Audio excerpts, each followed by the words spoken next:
Radio Plateau. Donc, nous sommes de retour sur le plateau télé du Forum d'orientation de Blois 2019 avec nos journalistes en herbe, donc Jessica et Alexandre. Et nous recevons monsieur Ludovic Cognard, technicien médiateur de Rivière, qui va donc nous parler de ce métier très peu connu. Donc je laisse à Jessica et à Alexandre le soin de déflorer le sujet avec monsieur. Bonjour. Bonjour. Est-ce que vous pouvez nous expliquer votre métier ? Alors, mon métier, c'est le métier de technicien de rivière. On l'appelle aussi médiateur de bassin versant ou animateur de cours d'eau. Donc, mon métier, ça consiste à gérer un cours d'eau dans son ensemble, dans tout le bassin versant, ce qu'on appelle un bassin versant. Gérer les problèmes de pollution, gérer les problèmes de crues, d'inondation, et également gérer tout ce qui se passe autour du cours d'eau, c'est-à-dire la vie aquatique, les poissons, du petit invertébré qu'on trouve sous une pierre, jusqu'aux mammifères qui peuvent poser parfois problème, les espèces invasives, ou la protection aussi des espèces qui sont emblématiques. Ici sur la région centre, l'espèce emblématique, c'est le castor. Donc voilà, mon métier, c'est de gérer un peu tout ça, avec les riverains, avec les élus, et puis avec les conditions climatiques, on est souvent dehors. Quelles études doit-on faire ? Alors, ce sont plutôt des études techniques. C'est-à-dire qu'on part d'une base plutôt scientifique. Il faut avoir un bon bagage scientifique. Et après ce sont des études techniques. Alors, sur le secteur ici en Loir-et-Cher, il y a le lycée agricole de Vendôme, d'Arène, qui propose un BTS gestion et protection de la nature.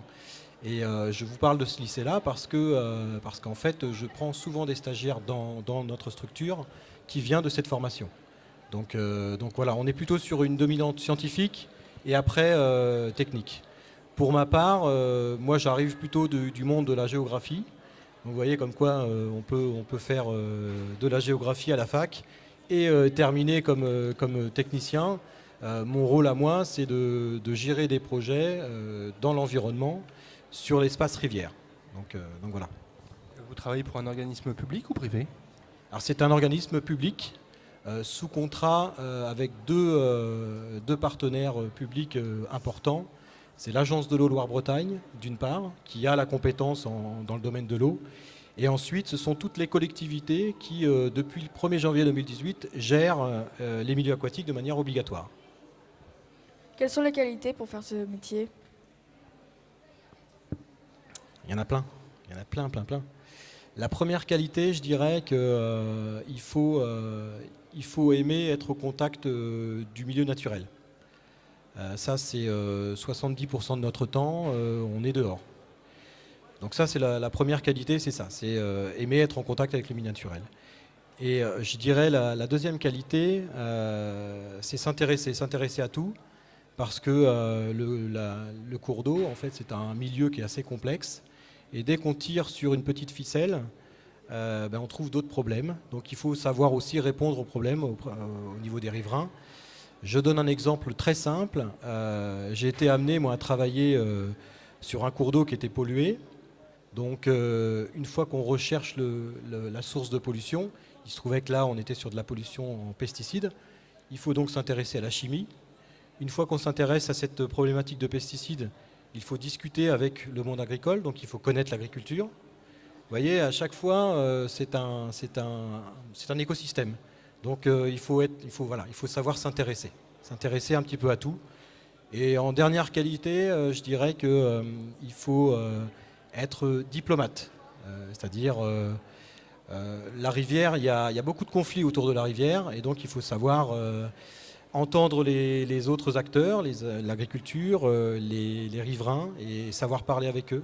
Et donc voilà, je dirais que le fait de travailler en milieu naturel, s'intéresser à tout, et ensuite être diplomate, là vous avez les trois qualités pour devenir médiateur de rivière. Quels sont vos horaires ? Alors, les horaires, c'est très changeant.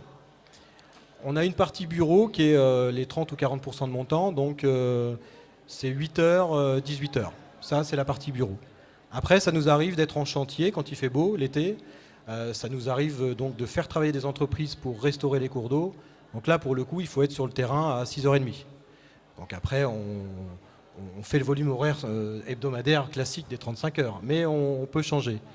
Et puis, nos patrons, ce sont des élus, et les décisions, elles se prennent le soir en conseil syndical. Donc là, les réunions peuvent aller jusqu'à minuit. Donc vous voyez, on s'adapte. On s'adapte à la météo aussi. Quand on sent qu'il fait beau pendant une semaine et qu'on a beaucoup de boulot, on met un peu plus de travail. Et puis l'hiver, c'est un peu plus calme, on va dire. Vous travaillez seul ou en équipe? Alors on travaille en équipe. Nous sommes 2 techniciens et avec un adjoint responsable des finances. Donc on est 3. On est 3 sur notre collectivité, dont 2 techniciens sur le terrain. Pourquoi faites-vous ce métier? Alors quand j'étais petit, j'adorais faire des barrages dans les cours d'eau. J'adorais aller à la pêche aussi. Et puis j'aimais bien aussi regarder ce qu'il y avait en dessous des cailloux. Donc c'est un petit peu ce que je fais aujourd'hui, sauf que les barrages, aujourd'hui, je les enlève. Je les reconstruis pas, je les enlève. Mais voilà, j'ai toujours eu ça en moi, en fait. Je crois que c'est un peu une vocation quand même, ce métier-là. Parce qu'il faut aimer quand même travailler sous la pluie. Et on le fait de temps en temps. Donc voilà pourquoi je fais ce métier. Est-ce qu'il y a des risques d'incidents? Oui, parce qu'on utilise des machines qui peuvent être dangereuses, tronçonneuses, débroussailleuses. En milieu naturel, donc parfois assez compliqué, dans les marais par exemple. Ça nous arrive d'avoir de l'eau jusqu'à la poitrine et en même temps de devoir tailler un arbre qui est au-dessus de nous. Donc voilà, oui, il y a quand même des risques. Donc après, on est tenu d'avoir des protections, des casques, des pantalons anti-coupe, des gants qui permettent d'éviter les blessures, mais ça peut arriver d'avoir des risques importants, quoi. Quels sont les inconvénients à faire ce métier? Alors les inconvénients, ça fait partie aussi des avantages finalement, c'est de travailler dehors. Donc travailler dehors, ça peut être un avantage quand il fait beau. Et quand il fait pas beau, quand par exemple il y a une inondation et qu'il faut absolument aller enlever un arbre dans le cours d'eau, et qu'il pleut, ça m'est arrivé, et qu'il fait -2, il faut le faire quand même. Donc l'inconvénient, il est là. Et il y a un deuxième inconvénient aussi, c'est le côté un petit peu conflictuel de ce métier. Quand on protège de l'environnement, on a en face de nous des personnes qui n'ont pas trop envie de changer leur habitude. Et ça, parfois, c'est très très compliqué. C'est très compliqué à expliquer. Donc on est souvent en conflit quand même. Alors, une dernière question, Jessica. Quelles sont la météo qui vous empêche de travailler? Vous pouvez travailler même dans tous les cas des météos? Non, quand il pleut vraiment de trop, on n'intervient pas, sauf en cas d'urgence. Je prenais l'exemple tout à l'heure de l'inondation en 2016. Je ne sais pas si vous vous souvenez, on a eu des fortes inondations dans le Loir-et-Cher. On a été, nous, impactés.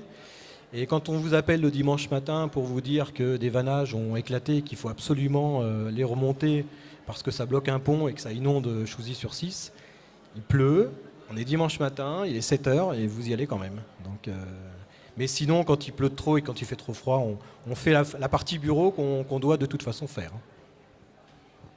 Bien, merci pour toutes ces réponses qui nous ont éclairé sur le métier de technicien médiateur de rivière. Merci à vous deux, encore une fois, et au revoir. Merci.